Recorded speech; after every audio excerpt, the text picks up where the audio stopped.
নির্যাতন অধ্যাদেশ 2025-এর 19 ধারা হইতে 32-এর খ ধারা পর্যন্ত। তা 19 ধারা বলছে বিচারের জন্য কোন অপরাধগুলো আমলে নেওয়া যায় সেই বিষয়ে আলোচনা করা আছে।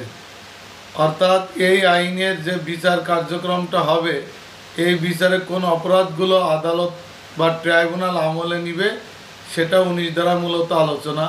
এটা 19-এর কতি যেটা বলছে আপনার এই আইনের অধীনে যে অপরাধগুলো আছে শুধুমাত্র অত্র আইনের 11-র গতি যে ধারাটা, অর্থাৎ যৌতুকের জন্য সাধারণ আঘাত করা, এই অপরাধটা ব্যতীত বাকি যতগুলো অপরাধ আছে সেই অপরাধের বিচারের জন্য অপরাধ আমলে নিতে পারেন। আর ওই 11-র গ যেটা সেটা হচ্ছে আপোষ মীমাংসার জন্য, এটা আপোষ মীমাংসা করতে পারবে, কিন্তু বাকি ধারাগুলো কোনো আপোষ মীমাংসার সুযোগ নেই। এটা বলছিল আমাদের 19 ধারার আলোচনা। আর বলছে যে আদালত কাকে জামিন দিবে কাকে জামিন দিবে না সেই বিষয়ে এখানে আলোচনা করা আছে।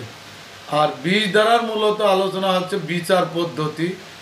এখানে কিছু গুরুত্বপূর্ণ বিষয় নিয়ে আলোচনা করা আছে, যার কারণে পুরো বিষয়টা এখানে আলোচনা করতে হবে, কারণ এখান থেকে এমসিকিউ হওয়ার সম্ভাবনা আছে। 20-এর কতি যেটা বলছে যে 35 ধারার অধীনে এই আইনে 2টা ট্রাইব্যুনাল গঠন করা হয়েছে। আগে কিন্তু একটা ট্রাইব্যুনাল ছিল, এখন 2টা ট্রাইব্যুনাল গঠন করছে। একটা হচ্ছে নারী ও শিশু নির্যাতন দমন, আর একটা হচ্ছে শিশু ধর্ষণ ট্রাইব্যুনাল।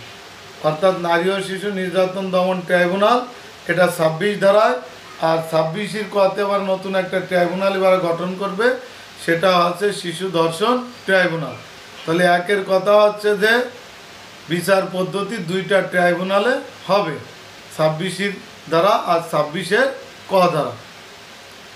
26-এর খতে যেটা বলছে যে এই ট্রাইব্যুনালের কার্যক্রম প্রত্যেকটা কর্মদিবস হিসেবে গণ্য হবে।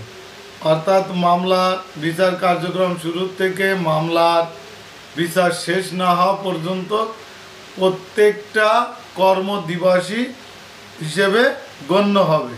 এটা ছিল হচ্ছে আমাদের কত দ্বারা 20-এর খ দ্বারা। 20-এর গতি যেটা আলোচনা করা আছে যে আপনার এই বিচার কার্যক্রম ট্রাইব্যুনাল 180 কার্য দিবসের মধ্যে সম্পূর্ণ করতে হবে। অর্থাৎ এই বিচার কার্যক্রম ট্রাইব্যুনাল কত দিনের মধ্যে শেষ করবে? 180 কার্য দিবসের মধ্যে সম্পূর্ণ করবে। এরপরে আবার 3-এর ক নতুন একটা ধারা সংযোজন হয়েছে, সেটা হচ্ছে 9 ধারার অধীনে যে মামলাগুলো হবে, অর্থাৎ ধর্ষণের যে মামলাগুলো হবে সেটার বিচার কার্যক্রম কিন্তু 90 কার্য দিবসের মধ্যে সম্পূর্ণ করতে হবে। তার মানে কি 9 ধারা ব্যতীত বাকি যতগুলো ধারা আছে সেই ধারার বিচার কার্যক্রম কত দিনের মধ্যে সম্পূর্ণ করতে হবে? 180 দিনে। আর 9 ধারার বিচার কার্যক্রম সম্পূর্ণ করতে হবে 90 দিনে। এটা আছে 3-এর ক দ্বারা আলোচনা করা। আর 4 ধারায় যেটা আলোচনা করছে যে এই যে 3 ধারা 3-এর ক ধারার নির্ধারিত সময়ের মধ্যে যদি বিচার কার্যক্রম সম্পূর্ণ করতে না পারে, এই জন্য যদি কোনো সরকারি কর্মকর্তা দায়ী থাকেন, তাহলে ওই সরকারি কর্মকর্তার বিরুদ্ধে আপনার তার যে চাকরির বিধিমালা আছে সেই অনুসারে ব্যবস্থা গ্রহণ করতে হবে। এটা ছিল হলো 4 ধারা। আর এই 20-এর 5-এ যেটা বলছে যে এই বিচার কার্যক্রম পরিচালনা করার সময় যদি বিচারক রদবদল করা হয়, অর্থাৎ বিচারকের বদলি হয়ে গেল, তাহলে তিনি যেখান থেকে কার্যক্রম শেষ করে গেছেন পরবর্তী বিচারক ওই জায়গা থেকেই তার বিচার কার্যক্রম শুরু করতে পারবেন। আর বলছে যে যদি সাক্ষ্য গ্রহণ করে থাকে আগের বিচারক তাহলেও সমস্যা না, আর এই বিচারক যদি নতুন করে তাদের সাক্ষ্য নিতে চায় তাহলে তিনি এই সাক্ষ্য গ্রহণ করতে পারবেন। এটা ছিল 20-এর ক্লোজ 5-এর কথা। 20-এর ক্লোজ 6-এ যেটা বলছে যে এই আইনে 9 ধারার অধীনে যদি কোনো বিচার কার্যক্রম সম্পন্ন করা হয় সেই ক্ষেত্রে ওই 9 ধারার যদি কোনো ভিকটিম বা কোনো থাকে তাদের আবেদনের প্রেক্ষিতে রুদ্ধদ্বার কক্ষে অর্থাৎ গোপন কক্ষে বিচার কার্যক্রম সম্পন্ন করতে হবে। অর্থাৎ এটাকে বলে ট্রায়াল অফ ক্যামেরা, অর্থাৎ গোপন কক্ষে এই বিচার কার্যক্রম সম্পূর্ণ হতে পারে। এখন যদি বলে যে নারী শিশু নির্যাতন দমন আইনের রুদ্ধদ্বার কক্ষে বিচার কার্যক্রম করা হয় কোন ধারায়, তাহলে এই যে আপনার 20-এর ক্লোজ 6 উপধারা মোতাবেক রুদ্ধদ্বার কক্ষে অর্থাৎ বিচার কার্যক্রম সম্পূর্ণ করবে। এরপরে আছে 7 ধারায় যেটা বলছে যদি কোনো শিশু অপরাধ করে তাহলে ওই শিশুর বিচার কার্যক্রম শিশু আইনের অধীনের বিধান অনুসারে হবে। এটা হচ্ছে আমাদের গত 7-এর আলোচনা। আর 20-এর 8-এ যেটা আলোচনা করছে সেটা হচ্ছে যে আপনার যদি এই আইনের অধীনে কোনো ব্যক্তিকে নিরাপত্তার জন্য ব্যবস্থা গ্রহণ করার প্রয়োজন হয় তাহলে ওই ভিকটিমের সম্মতি সহকারে সে কোথায় থাকবে সেই বিষয়ে তার সম্মতি নিতে হবে। এটা ছিল 9 ধারার আলোচনা, অর্থাৎ আমরা এটা গত 8 ধারার আলোচনা। 9-এ যেটা বলা আছে সেটা হচ্ছে যে নতুন এই ধারাটা সংযোজন করা হয়েছে যে যদি কোনো সাক্ষীকে আদালতে হাজির করা সম্ভব না হয় সেই ক্ষেত্রে তার পূর্ববর্তী দেওয়া সাক্ষ্য আদালতে গ্রহণযোগ্য হবে। এটা এই কটা কোটেশন ছিল 20 ধারা। তাহলে 20-এ প্রথম হচ্ছে আপনার 26-এর ক এই 2 ট্রাইব্যুনালে বিচার কার্যক্রম হবে। খতে যেটা বলছে যে এটা প্রত্যেকটা কার্য দিবস হিসাবে গণ্য হবে। গতি যেটা অর্থাৎ 3-এ যেটা বলছে যে 180 দিনের মধ্যে বিচার 80 কার্য দিবসের মধ্যে বিচার কার্যক্রম সম্পন্ন করতে হবে। 3-এর কতি যেটা বলছে সেটা হচ্ছে যে 9 ধারার অধীনে যে অপরাধগুলো হবে সেটা 90 কার্য দিবসের মধ্যে সম্পূর্ণ করতে হবে। 4-ই যেটা বলছে যে এই বিচার কার্যক্রম সম্পূর্ণ করার ক্ষেত্রে যদি কোনো সরকারি কর্মকর্তার গাফিলাতি থাকে তাহলে তার বিরুদ্ধে ব্যবস্থা গ্রহণ করতে হবে। আর 5-এ যেটা বলছে যে যদি কোনো বিচারক রদবদল হয় তাহলে তিনি যেখানে বিচার কার্যক্রম সম্পূর্ণ করেছেন পরবর্তী বিচারক আসে তার পরবর্তী থেকে সে বিচার কার্যক্রম শুরু করবে। আর 6 ধারায় যেটা বলছে যে রুদ্ধদ্বার কক্ষে বিচার করা যাবে। 7 ধারায় যেটা বলছে যে আপনার ট্রাইব্যুনাল কি করবে যে 7 ধারায় যেটা বলছে যে যদি কোনো শিশু অপরাধ করে তার বিচার কার্যক্রম শিশু আইনের বিধান অনুসারে হবে। আর 8 ধারা বলছে যে যদি কোনো শিশু বা নারী নিরাপত্তা হেফাজতে পাঠানো হয় তাহলে শিশু বা নারী সম্মতি সহকারে সে যেখানে যেতে চায় সেখানে প্রেরণ করতে হবে। আর 9 ধারা নতুন সংযোজন আসছে যে যদি কোনো সাক্ষীকে যদি খুঁজে পাওয়া না যায় বা মৃত্যুবরণ করে তাহলে ওই সাক্ষীর পূর্ববর্তী দেওয়া যে সাক্ষ্য সেটার উপর ভিত্তি করে বিচার কার্যক্রম সম্পূর্ণ করা যাবে। এটা ছিল আমাদের 20 ধারার আলোচনা। এবার 21 ধারা যেটা আসামির অনুপস্থিতিতে বিচার, একটা গুরুত্বপূর্ণ ধারা। এটা আমরা দণ্ডবিধি আইনে 211তে বলা আছে যে আসামির অনুপস্থিতিতে বিচার, অন্য অন্য আইনও আছে। তাহলে এখানে 21 ধারায় কি বলছে যে ফৌজদারি কার্যবিধি আইনের ফৌজদারি কার্যবিধি আইনের 339-এর খতেও বলছে আসামির অনুপস্থিতিতে বিচার কার্যক্রম। তাহলে আমরা আসামির অনুপস্থিতিতে বিচার কার্যক্রম কিভাবে করব সেটা বলছে যে ফৌজদারি কার্যবিধি আইনের 87, 88 ধারা ও 339-এর খ বিধানে যাই থাকুক না কেন ট্রাইব্যুনাল অভিযোগপত্র অর্থাৎ চার্জশিট পাওয়ার পরে উক্ত আসামিকে 20 দিনের মধ্যে ট্রাইব্যুনালে হাজির হওয়ার জন্য একটি দৈনিক জাতীয় পত্রিকা, কয়টি? একটি। কত দিনের মধ্যে? 20 দিনের মধ্যে।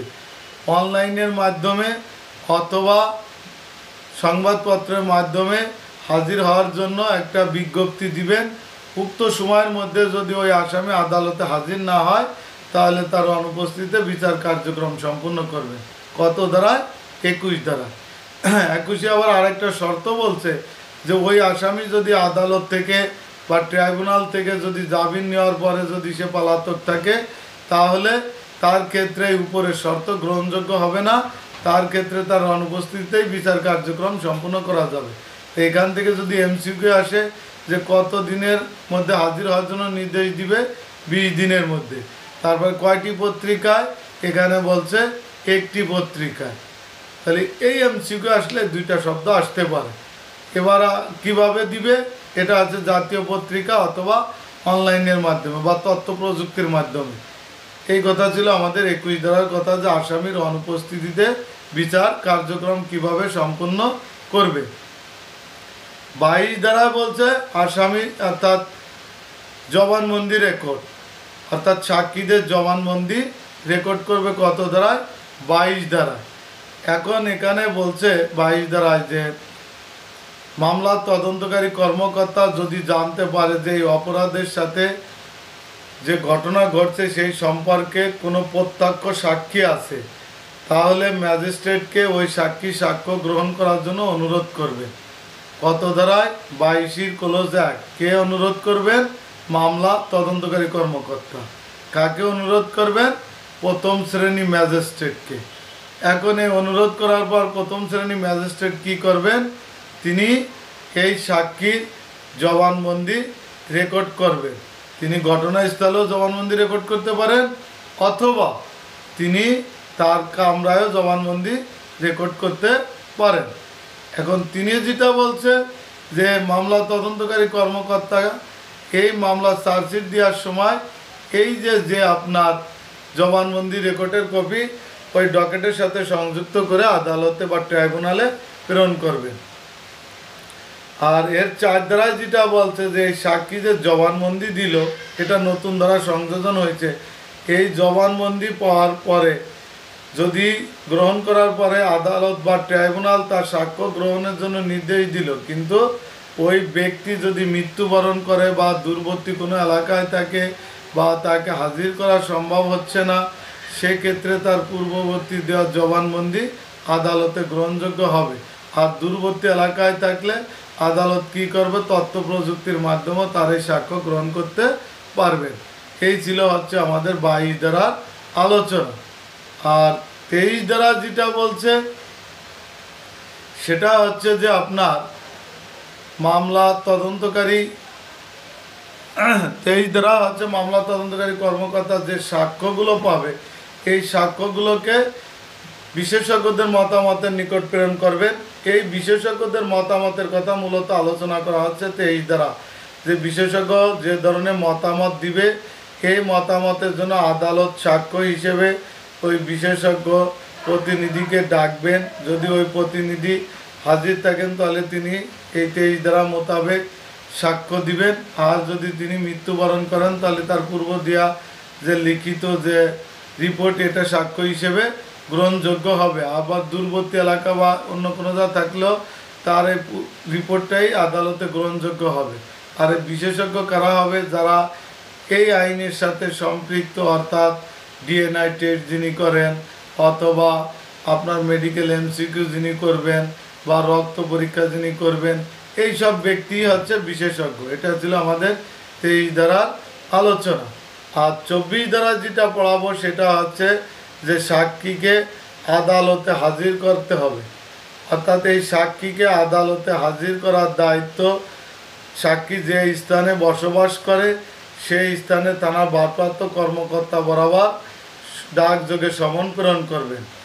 এখন এই থানার ভারপ্রাপ্ত কর্মকর্তা এই সাক্ষীকে হাজির করার দায়িত্ব তার উপর বর্তাবে। তাহলে আমাদের 24-এর ক্লোজ 1-এ কি বলছে, যে সাক্ষী হাজির করার দায়িত্ব থানার ভারপ্রাপ্ত কর্মকর্তার উপরে বর্তাবে। 2-এ যেটা বলছে যে এই যে সমন যে আদালত বা ট্রাইব্যুনাল দিল, এই সমনের 1 কপি কাকে দিতে হবে, ওই যে সাক্ষী তাকে দিতে হবে। আর 1 কপি পুলিশ কমিশনার বা পুলিশ সুপার বরাবর ডাকযোগে প্রেরণ করতে হবে, এবং তারা এই সাক্ষীর এই কপি গ্রহণ করবে এবং প্রাপ্তি স্বীকার করবে। 3-এ যেটা বলছে সেটা হচ্ছে যে আপনার এই সাক্ষী নির্দিষ্ট সময়ে যদি আদালতে হাজির না হয়, আর এর কারণে যদি পুলিশের কোনো ব্যত্যয় ঘটে, অর্থাৎ পুলিশ যদি এই সাক্ষীকে হাজির করতে না পারে, সেক্ষেত্রে পুলিশ অফিসারের বিরুদ্ধে প্রয়োজনীয় ব্যবস্থা গ্রহণের জন্য নির্দেশ দিবে। ট্রাইব্যুনাল। এটা ছিল হচ্ছে আমাদের 24 ক্লজ 3 ধারা। এবারে হচ্ছে 24 কয়েকটা ধারা হচ্ছে যে অনুমান করতে হবে, অর্থাৎ যে ক্ষেত্রে সাক্ষী বা বাদী কোনো কিছু বলতে পারছেন না, সেক্ষেত্রে অন্য অন্য সাক্ষ্য প্রমাণের ভিত্তিতে অনুমান করতে হবে যে তার এখানে কোনো বক্তব্য নেই। এটা হচ্ছে আমাদের 24 ক ধারা। আর 25 ধারা একটা আলোচনা আসছে, সেটা হচ্ছে যে এই যে নারী শিশু নির্যাতন ট্রাইব্যুনাল অধ্যাদেশের যে বিচার কার্যক্রম, তদন্ত, অনুসন্ধান, সাক্ষ্য প্রমাণ, এই কার্যক্রম ফৌজদারি কার্যবিধি আইনের অধীনে হবে। এটা হচ্ছে আমাদের 25 ধারা আলোচনা। 25 ক নতুন একটা ধারা সংযোজন হয়েছে, খুবই একটা গুরুত্বপূর্ণ ধারা। এটা হচ্ছে থানার ভারপ্রাপ্ত কর্মকর্তার দায়িত্ব কর্তব্য। অর্থাৎ এটা আগে ছিল না, এই ধারাটা নতুন আসছে যে থানার ভারপ্রাপ্ত কর্মকর্তা কি দায়িত্ব কর্তব্য পালন করবে। 25 কতি যেটা বলছে, কয়ের ক্লোজ 1 যেটা বলছে যে যদি কোনো ভিকটিম অপরাধের কোনো নিয়ে যদি থানার ভারপ্রাপ্ত কর্মকর্তা অর্থাৎ সাক্ষ্য নিয়ে যদি থানার ভারপ্রাপ্ত কর্মকর্তার সম্মুখে এসে হাজির হন, তাহলে থানার ভারপ্রাপ্ত কর্মকর্তা তার অভিযোগটি এজাহার হিসেবে গ্রহণ করবেন এবং ওই ভিকটিমকে কি করবেন, তাকে মেডিকেল পরীক্ষা করার জন্য বা তার স্বাস্থ্য পরীক্ষা করার জন্য হাসপাতালে প্রেরণ করবেন। এটা হচ্ছে 24 কয়ের ক্লোজ 1। 24 কয়ের ক্লোজ 2 যেটা বলছে যে যে ভিকটিম আসলো, সে যে অপরাধ সংগঠিত হয়েছে সেটা তার থানার এখতিয়ারের ভিতরে নয়, তাহলে তাকে এমন কোনো কথা বা এমন কিছু বলা যাবে না। তার এই অভিযোগটি কি করতে হবে, শুনতে হবে এবং লিপিবদ্ধ করতে হবে এবং তাকে চিকিৎসার জন্য হাসপাতালে প্রেরণ করতে হবে এবং এই বিষয়ে কেস ডায়েরি সহ যে থানা এলাকার মধ্যে অভিযোগটি পড়ে সেই থানা এলাকায় দ্রুত প্রেরণ করতে হবে। এই 2টা কাজ ছিল থানার ভারপ্রাপ্ত কর্মকর্তার দায়িত্ব। এটা কত ধারা? 25 ক্লোজ ক ধারার আলোচনা। এবার 26 ধারায় যেটা আলোচনা করা হয়েছে সেটা হচ্ছে আপনার যে আপিল, অর্থাৎ এই আইনের অধীনে যদি কোনো ব্যক্তি সংক্ষুব্ধ হয় অর্থাৎ ক্ষতিগ্রস্ত হয়, সেই ব্যক্তি 30 দিনের মধ্যে আপিল করতে পারবেন। যদি এমসিকিউ আসে যে কত দিনের মধ্যে আপিল করতে পারবেন, তাহলে আপনাকে লিখতে হবে যে 30 দিনের মধ্যে আপিল করতে পারবেন কে? সংক্ষিপ্ত ব্যক্তি। এইটুকু আলোচনা ছিল আপনার 28 ধারা। 29 ধারা হচ্ছে যে এই আইনের অধীনে কোনো ব্যক্তিকে যদি মৃত্যুদণ্ড প্রদান করা হয়, তাহলে হাইকোর্টে অনুমতি নিয়ে সেই মৃত্যুদণ্ড কার্যকর করতে হবে। তাহলে মৃত্যুদণ্ড কার্যকর করতে হলে কার অনুমতি নিতে হবে? হাইকোর্ট বিভাগের অনুমতি নিতে হবে। এটা ছিল আমাদের 29 ধারার আলোচনা। এবার আমি তো 26, 27 আমি পড়াইলাম কত ধারা? 28, 29 ধারা। এর মধ্যে তো 26 ধারা 27 ধারা একটা বাদ পড়ে গেছে। 26 ধারা আমাদের বলছে যে এই যে অত্র আইনের অধীনে যে ট্রাইব্যুনাল গঠন করা হবে, সেই ট্রাইব্যুনাল অর্থাৎ প্রত্যেক জেলায় এক বা একাধিক ট্রাইব্যুনাল গঠন হইতে পারে এবং এই ট্রাইব্যুনালের দায়িত্বে কে থাকবেন? দায়রা জেলার যে যিনি জজ থাকবেন তিনি এই ট্রাইব্যুনালের দায়িত্বে কার্যক্রম পরিচালনা করবেন। ঠিক সেমি 26 ক ধারায় যেটা বলা আছে সেটা হচ্ছে যে আপনার যে এই আইনের অধীনে যে আপনার শিশু ধর্ষণ যে ট্রাইব্যুনালটা গঠন করা হবে, সেটাও সেম একই কথা যে প্রত্যেকটা জেলায় এক বা একাধিক ট্রাইব্যুনাল গঠন করতে পারে এবং এই ট্রাইব্যুনালে একজন অতিরিক্ত দায়রা জজ নিয়োগ করা হবে। এই অতিরিক্ত দায়রা জজ এই মামলার কার্য পরিচালনা করবে। আর যতদিন পর্যন্ত এই শিশু ধর্ষণ ট্রাইব্যুনাল গঠন না হবে, ততদিন পর্যন্ত 26 ধারা যে নারী শিশু নির্যাতন ট্রাইব্যুনাল আছে, সেই ট্রাইব্যুনালেই তার বিচার কার্যক্রম সম্পূর্ণ হবে। এটা হচ্ছে 26 ক ধারা আলোচনা। এবার আমরা 27 ধারার একটা আলোচনা রয়ে গেছে যে যদি মামলা অফিসার ইনচার্জ যদি কোনো কারণে কোনো অপরাধ আমলে না নেয়, তাহলে সেই ব্যক্তি ট্রাইব্যুনালে যদি আবেদন করে, তাহলে ট্রাইব্যুনাল ওই অপরাধকে আমলে গ্রহণ করার জন্য থানার ভারপ্রাপ্ত কর্মকর্তাকে নির্দেশ দিবে। 1 ক্লোজ গতি একথা বলা আছে। আর 3 ধারায় যেটা বলা আছে 87 ক্লোজ 3 খুবই একটা গুরুত্বপূর্ণ ধারা, যে যদি একটি অপরাধের সাথে অন্য কোনো আইনের কোনো অপরাধ সংগঠিত হয়, যেমন নারী শিশু নির্যাতন আইনের একটা অপরাধ করছে, তার পাশাপাশি সে দণ্ডবিধি আইনের কোনো একটা অপরাধ সংগঠিত করছে, সেক্ষেত্রে ন্যায় বিচারের স্বার্থে 2টি অপরাধের বিচারই এই নারী ও শিশু নির্যাতন দমন ট্রাইব্যুনালে করা যাবে। এটা হচ্ছে 27 ধারার 87 ক্লোজ 3 উপধারা আলোচনা। আর 28 ধারা তো পড়ালাম যে আপিল করতে হলে 30 দিনের মধ্যে আপিল করতে হবে। আর 29 ধারা যেটা পড়াইলাম যে কোনো ব্যক্তিকে যদি মৃত্যুদণ্ডে দণ্ডিত আদেশ দেওয়া হয়, তাহলে মৃত্যুদণ্ড কার্যকর করতে হলে আপনাকে হাইকোর্ট বিভাগের অনুমতি লাগবে। এটা ছিল আমাদের 29 ধারা। আর 30 ধারায় মূলত আলোচনা হচ্ছে যে এই আইনের অধীনে যদি কোনো অপরাধ সংগঠনের জন্য যদি কেউ সহায়তা দেয়, তাহলে তার শাস্তি 30 যে অপরাধের জন্য সহায়তা করলো, ধর্ষণের জন্য হলে 9-1, যদি মৃত্যু ঘটায় তাহলে 9 ক্লোজ 2, বা আপনার অ্যাসিডের জন্য হলে তাহলে 4 ধারা, অর্থাৎ 30-এর সাথে ওই ধারাটা সংযুক্ত হবে যে অপরাধের জন্য সে সহযোগিতা করছে। এটা ছিল হচ্ছে যদি কোনো ব্যক্তি আইনের অধীনে কোনো অপরাধের সহযোগিতা করে তার শাস্তি। 31 ধারা বলা হচ্ছে নিরাপত্তামূলক হেফাজত। এই নিরাপত্তামূলক হেফাজত কি সংজ্ঞা আসতে পারে, বা নিরাপত্তামূলক হেফাজত কোথায় কোথায় রাখা হয় এই ভিকটিমদের বা ক্ষতিগ্রস্ত ব্যক্তিদের।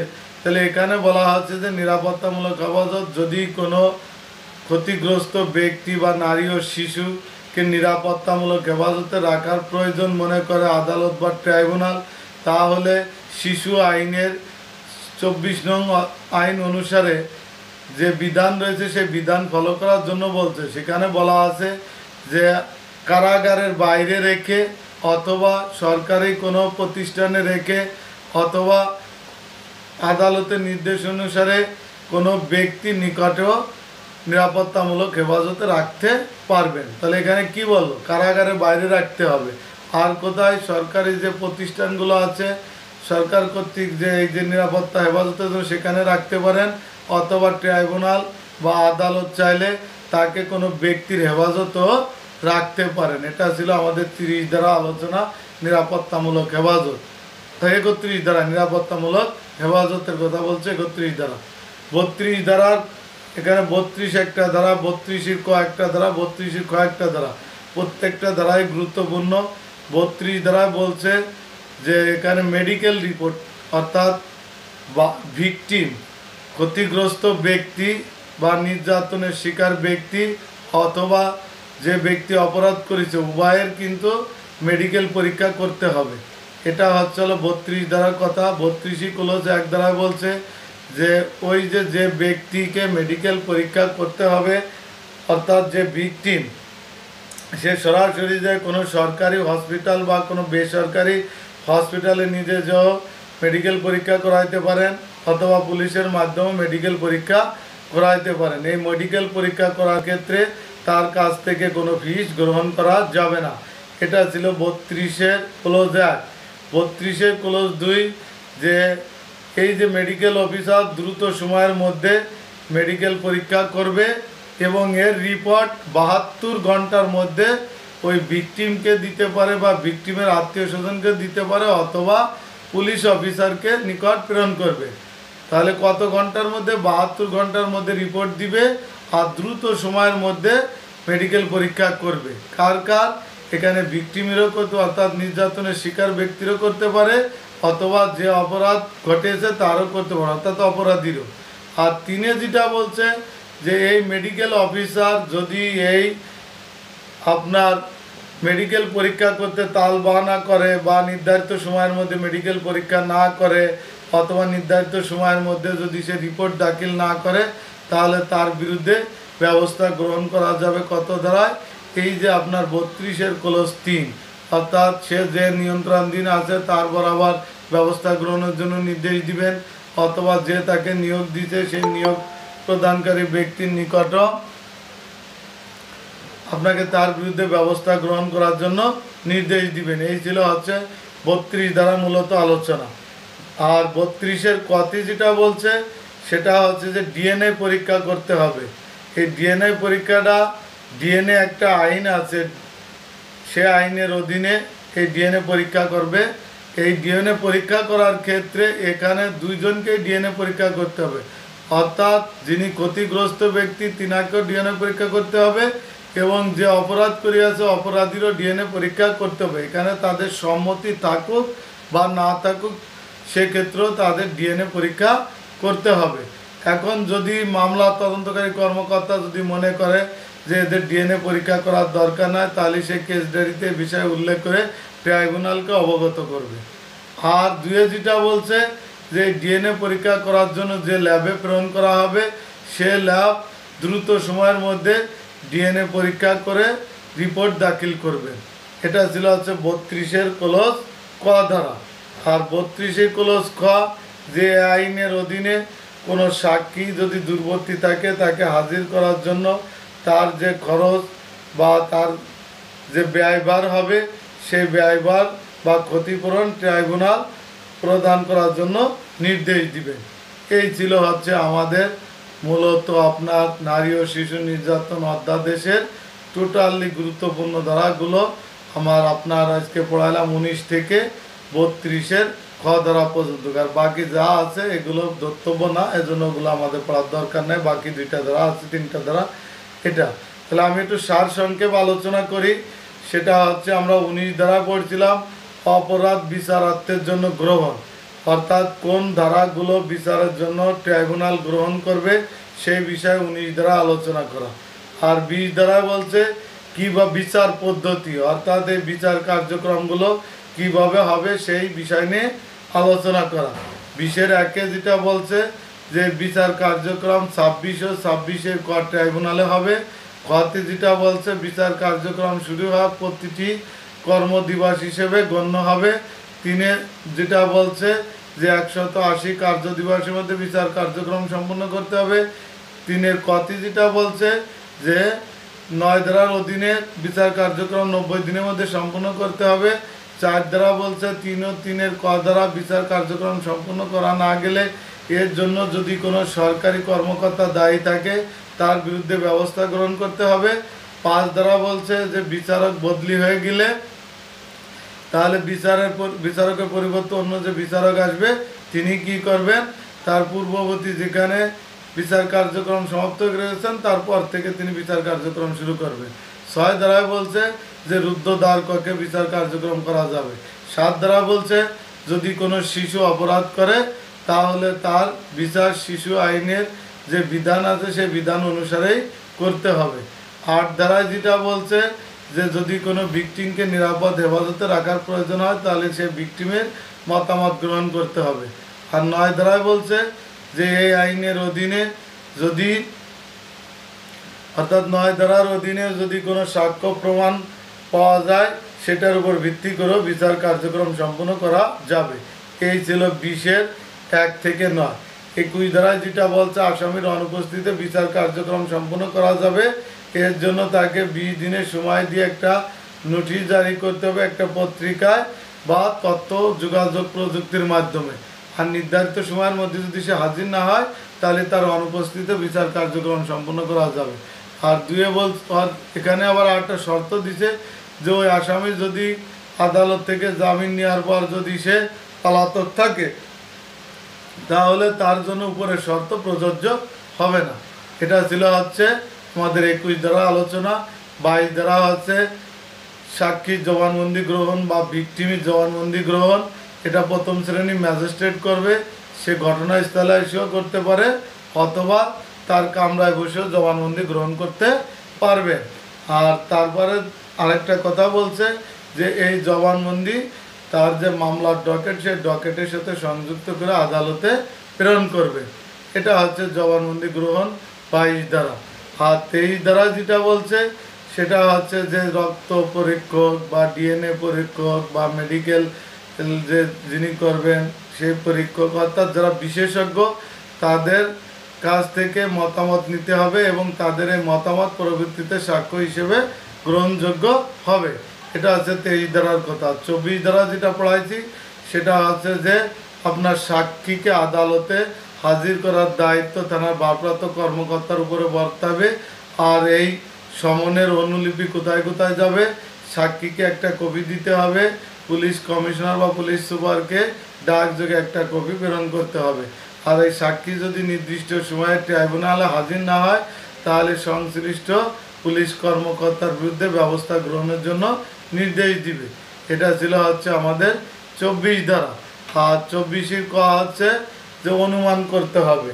আর 25 ধারা যেটা বলছে সেটা হচ্ছে যে এই আইনের অধীনে যে কার্যক্রমগুলো অর্থাৎ মামলা, তদন্ত, অনুসন্ধান, বিচার কার্যক্রম এটা ফৌজদারি কার্যবিধি আইনের বিধান অনুসারেই হবে। আর 25 আছে থানার ভারপ্রাপ্ত কর্মকর্তার দায়িত্ব কর্তব্য বলা হয়েছে। থানার ভারপ্রাপ্ত কর্মকর্তা কোনো নির্যাতনের শিকার কোনো নারী বা শিশু আসলে তার অভিযোগটি গ্রহণ করবে এবং তাকে চিকিৎসার ব্যবস্থা করবে। আর এর 2 যেটা বলছে যদি তার এখতিয়ারধীন থানা এলাকার ভিতর যদি অপরাধ সংঘটিত না হয় তাহলে সে অভিযোগটি লিপিবদ্ধ করবে এবং তাকে চিকিৎসার জন্য হাসপাতালে প্রেরণ করবে এবং কেস ডায়েরি সহ যে থানার এলাকায় অপরাধ সংঘটিত হয়েছে সেই থানা এলাকায় এই তথ্যগুলো প্রেরণ করবে। এটা হচ্ছে 25 ক। আর 26 ধারা হচ্ছে যে ট্রাইব্যুনাল যেটা নারী শিশু নির্যাতন ট্রাইব্যুনাল গঠন করা হবে। প্রত্যেকটা জেলায় এক বা একাধিক ট্রাইব্যুনাল হতে পারে। এই ট্রাইব্যুনালের দায়িত্বে একজন অতিরিক্ত দায়রা জজ থাকবে। এই অতিরিক্ত দায়রা জজ বলতে জেলার যে দায়রা জজ তেনাকেই বোঝানো হয়েছে। এটা হচ্ছে 26 ধারা। আর 26 ক দ্বারা নতুন একটা ট্রাইব্যুনাল গঠন করা হবে, সেটা হচ্ছে শিশু ধর্ষণ ট্রাইব্যুনাল। এই শিশু ধর্ষণ ট্রাইব্যুনালও এক বা একাধিক ট্রাইব্যুনাল হতে পারে প্রত্যেকটা জেলা বা মহানগরে। আর খতি যেটা বলছে যে এখানেও একজন বিচারপতি নিয়োগ দেওয়া হবে। এই বিচারপতি দায়রা ও জজ আদালতে যিনি বিচারক থাকবেন তিনি। আর এই যতদিন পর্যন্ত ট্রাইব্যুনাল গঠন না হবে ততদিন পর্যন্ত কি হবে, এই আইনের অর্থাৎ নারী শিশু নির্যাতন দমনের যে ট্রাইব্যুনাল সেই ট্রাইব্যুনালে এই বিচার কার্যক্রম হবে। এটা আছে 26 ক ধারা। আর 27 ধারা বলছে যে কোনো অপরাধ যদি থানায় গ্রহণযোগ্য না করে যদি ট্রাইব্যুনালে আবেদন করে তাহলে ট্রাইব্যুনাল থানার ভারপ্রাপ্ত কর্মকর্তাকে এজাহার গ্রহণ করার নির্দেশ দিবে। এটা আছে 87 গ ধারা 1 গ। আর 87(3) ধারা যেটা বলছে গুরুত্বপূর্ণ একটা ধারা, যে একটি অপরাধের সাথে যদি অন্য অর্থাৎ এই আইনের কোনো অপরাধের সাথে যদি অন্য কোনো আইনের অপরাধ যুক্ত থাকে তাহলে ন্যায় বিচারের স্বার্থে এই 2 অপরাধের বিচার এই নারী শিশু নির্যাতন ট্রাইব্যুনালে করা যাবে। এটা আছে 87(3). আর 28 ধারা হচ্ছে আপিল 30 দিনের মধ্যে আপিল করতে হবে। আর 29 ধারা হচ্ছে মৃত্যুদণ্ড কার্যকারী করতে হলে হাইকোর্ট বিভাগের অনুমতি লাগবে। এটা হচ্ছে 29 ধারা। 30 ধারা যেটা পড়াইছি সেটা হচ্ছে আপনার যে যদি কোনো ব্যক্তি আইনের অধীনে কোনো অপরাধ সংগঠনের সহায়তা করে তার শাস্তি এই 30 সাথে যে অপরাধ করলো সেই অপরাধের শাস্তি যুক্ত হবে।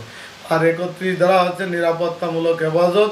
এই নিরাপত্তামূলক হেফাজতে শিশু আইনের অনুসারে এটা যে কথা আছে সেই অনুসারে আপনার এই নিরাপত্তামূলক হেফাজতে রাখতে হবে।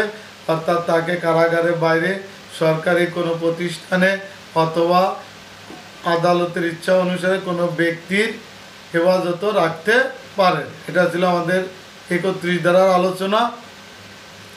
আর 32 ধারা বলছে মেডিকেল পরীক্ষা। এখানে নির্যাতন শিকার সে নারী বা শিশুর মেডিকেল পরীক্ষা করতে হবে এবং যে অপরাধী তারও মেডিকেল পরীক্ষা করতে হবে। এটা কোথায় মেডিকেল পরীক্ষা হবে? সরকারি হাসপাতালে অথবা সরকার কর্তৃক যে হাসপাতাল বেসরকারি হাসপাতাল আছে সেখানেও মেডিকেল পরীক্ষা করা যাবে। আর 2 যেটা বলছে যে এই মেডিকেল পরীক্ষার রিপোর্ট দ্রুত সময়ের মধ্যে ভিকটিমকে অথবা তার আত্মীয়কে অথবা পুলিশ অফিসারের নিকট প্রেরণ করতে হবে। আর 3 যেটা বলছে যে মেডিকেল পরীক্ষায় যদি কোনো গাফিলাতি পরিলক্ষিত হয় বা নির্দিষ্ট সময়ের মধ্যে যদি রিপোর্ট দাখিল না করে তাহলে দায়ী ডাক্তারের বিরুদ্ধে ব্যবস্থা গ্রহণ করার নির্দেশ দিচ্ছে। এটা হচ্ছে 32 ধারা। আর 32 কতে হচ্ছে ডিএনআই পরীক্ষা করতে হবে। এখানে ভিকটিম অপরাধের উভয়ের যদি সম্মতি থাকুক বা না থাকুক তারপরও তাদের ডিএনএ পরীক্ষা করতে হবে। আর মামলা তদন্তকারী কর্মকর্তা যদি মনে করে যে যে অপরাধ সংগঠিত হয়েছে সে অপরাধে ডিএনএ পরীক্ষা করার প্রয়োজন নয়, তাহলে তিনি কেস ডায়েরিতে লিপিবদ্ধ করিয়া এই বিষয়ে ট্রাইব্যুনালকে অবগত করবে। আর দুয়ে যেটা বলছে 32 কয়ের ক্লোজ 2 সেটা বলছে আছে যে এই যে ডিএনএ রিপোর্টের জন্য যে ল্যাবে প্রেরণ করা হবে সেই ল্যাব দ্রুত সময়ের মধ্যে এই রিপোর্ট কী করবেন, দাখিল করবেন। আর 32-এর খতে যেটা বলা আছে যে এই যে ভিকটিম বা সাক্ষী আদালতে উপস্থিত হওয়া বা হাজির করার জন্য যে অর্থ বা ক্ষতিপূরণ হয় সেই ক্ষতিপূরণ ট্রাইব্যুনাল তার ক্ষতি দেওয়ার জন্য নির্দেশ দিবেন। এই ছিল হচ্ছে আমাদের নারী ও শিশু নির্যাতন দমন সংশোধিত অধ্যাদেশ 2025-এর আলোচনা।